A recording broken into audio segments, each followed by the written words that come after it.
और United nation से इस वक्त की बड़ी खबर आपको दे दें, अगले हफ्ते सेंशंस कमेटी की अहम बैठक है, भारत पाक के खिलाफ सौंपेगा सबूत।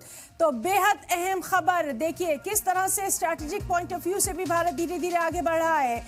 यूनाइटेड नेशन से ये बड़ी खबर दे दें, अगले हफ्ते सेंशंस कमेटी की अहम बैठक होने वाली है और भारत पाकिस्तान के खिलाफ सबूत सौंपेगा। कमेटी को भारत ये सबूत मुहैया करवाएगा।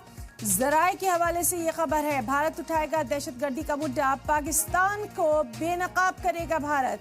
तो सूत्रों के हवाले से ये अहम खबर आपको दे दें, यूनाइटेड नेशंस से बड़ी खबर है, जहां अगले हफ्ते सेंशंस कमेटी की अहम बैठक होना है। भारत पाक के खिलाफ सौंपेगा सबूत, कमेटी को भारत सौंपेगा सबूत, भारत उठाएगा दहशतगर्दी का मुद्दा, पाकिस्तान को बेनकाब करेगा भारत। तो बेहद अहम ये खबर जिस पर लगातार नजर बनी हुई है।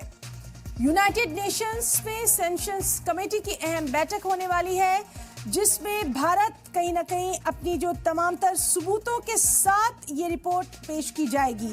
तो बेहद अहम ये खबर जिस पर लगातार नजर बनी हुई है। भारत जिस तरह से बेनकाब करेगा उसके ताल्लुक से लगातार आपको बता रहे हैं।